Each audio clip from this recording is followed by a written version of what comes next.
तो आपने news list तो देख ली और उस पर डिस्कशन हो गया। अब ये एंकर्स हैं जो आप खबर आपने फाइनल की है, फाइनली डिलीवरी इनके हाथ में, और मुझे लगता है इनके पास में बहुत सारे सवाल हैं।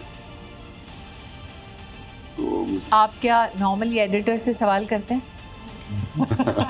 ये फ्रीडम बची है। तो आज एडिटोरियल मीटिंग में ये निर्णय 2-3 जो चर्चा में आए वो बताती हूँ। एक, मोरक्को में भारत का एक पूरा का पूरा डिफेंस मैन्युफैक्चरिंग का यूनिट खुलना, वो पहली न्यूज़ आइटम बने या फिर अंगा में जो राष्ट्रपति ट्रंप ने कहा वो बने। यूपी में लेडी सिंघम वाली हेडलाइन चलाने की, और देखिए सारी महिलाएं धड़ाधड़ सा लहरा रही है, वो हेडलाइन नंबर 2 हो या हेडलाइन नंबर 3 हो। ये जो लिस्ट है इससे मैं एक अलग सवाल का पूछना चाह रहा था। दुविधा है तो उस पर आपका संपादकीय नज़रिया क्या है, मैं समझना चाहता हूँ कि जैसे कई बार होता है जब हम डिबेट के शोज़ कर रहे होते हैं या डिस्कशन कोई चर्चा कर रहे होते हैं, तो अगर आप किसी कांग्रेस के नेता से थोड़े कठिन सवाल पूछ लें, ज़्यादा ग्रिल कर लें, तो सीधे कह देते हैं कि ये तो बीजेपी का प्रवक्ता है। इस तरीके से ये ऐसे ही होता है, बीजेपी के किसी नेता से ज़्यादा सवाल पूछ लें आप तो कह देंगे कि भाई ये तो कांग्रेस के प्रवक्ता है। अब ऐसी स्थिति में जिसको कि बैठे बिठाए प्रवक्ता बनाया जा रहा है अलग अलग पार्टियों का एंकर को स्टूडियो में, ऑन एयर हमारा क्या रुख होना चाहिए, कैसे हम जवाब दें? मैं चूँकि न्यूज़ रूम में न्यूज़ की गरिमा को लोगों को प्रभावित करते हुए देख चुकी हूँ 30 साल, और खुद डिबेट में एक पार्टी की प्रतिनिधि के नाते बुलाई जा चुकी हूँ और कठिन परिस्थितियों में बुलाई जा चुकी हूँ। मेरा ये मानना है कि एक एंकर का काम है सभी पक्षों को आवाज़ देना। दूसरा, एक एंकर जो बहुत ही वेल रिसर्च एंकर हो, जनता का सम्मान उसके लिए बढ़ने में देर नहीं लगती। तो अगर आप एक निष्पक्ष और वेल रिसर्च एंकर की छाप छोड़ सकते हैं, तो एक मीडिया प्रोफेशनल भी हूँ मैं, तो मीडिया प्रोफेशनल के नाते वो आपकी सबसे बड़ी उपलब्धि है। क्योंकि कई बार चैनल ब्रांड होता है और कई बार सिर्फ एक एंकर चलता फिरता ब्रांड बन जाता है।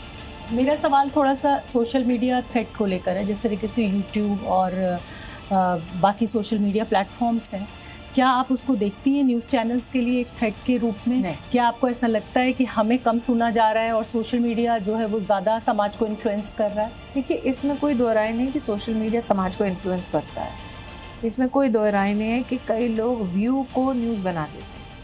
इसमें कोई दो राय नहीं है कि कई लोग अपने आप को ऐसे विश्लेषक बताते हैं, ऐसे विशेषज्ञ बताते हैं, जैसे कि कल ही पॉलिटिशियन ने बोला होगा कि तुम आज जाना, ये बोलना, यही पक्की खबर है।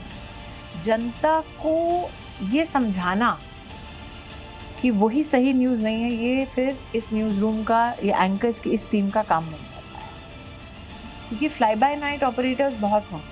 आप fly bye night operator competition के जद्दोजहद में नहीं बन सकते। भले ही आप सरकार से सवाल पूछें, लेकिन एक परसेप्शन क्रिएट हो चुका है कि आप आजकल के एंकर सिर्फ विपक्ष से सवाल पूछते हैं, सरकार से कोई सवाल नहीं पूछता।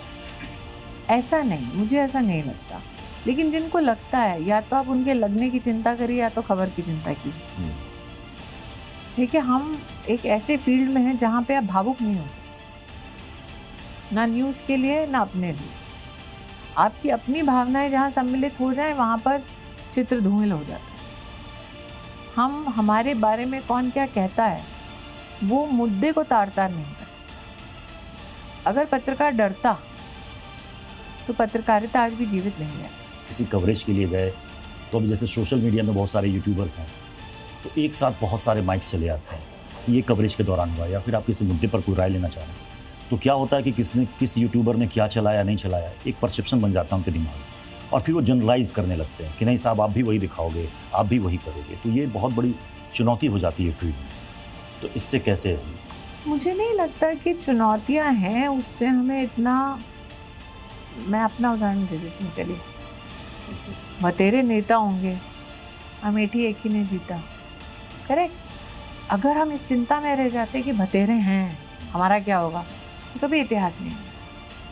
इम्पोर्टेंट क्या है, सिर्फ फैक्ट डिलीवर करना या साथ में अपना परसेप्शन भी? अगर आपका कार्यक्रम वो मर्यादा देता है कि आपको अपना मत देना है, अपने संपादक से परमिशन लेने के बाद आपको करना पड़ेगा। अभी ये चलता है कि सिर्फ कंटेंट इम्पोर्टेंट नहीं, उसका कॉन्टेक्स्ट भी इम्पोर्टेंट। तो फिर आपको जनता को बतलाना पड़ेगा कि आप जो बोल रहे हैं वो कॉन्टेक्स्ट है, कंटेंट नहीं। लेकिन हाँ, जद्दोजहद बहुत लंबी है। हाल फिलहाल में मैं एक कार्यक्रम में आमंत्रित थी। बड़ी पोलाइटली मेरे नेटवर्क में मैंने बोला कि सब मैं नहीं आ सकती, सॉरी। मेरे साथ एक नई कलाकार खड़ी थी, जिसने कहा काश मैं भी स्मृति ईरानी की तरह ना बोल पाती धड़ल्ले से। तो मेरे डायरेक्टर ने कहा उसके लिए 25 साल मेहनत करनी पड़ेगी। तो ये बहुत ज़रूरी है कि अगर आप संपादक की कुर्सी चाहते हो लेकिन आप ज़मीन से शुरू नहीं करना चाहते, वो संभव नहीं। लक्ष्य बनाइए, लेकिन इतना धीरज रखिए कि उस लक्ष्य तक पहुंचने के लिए वक्त लगेगा।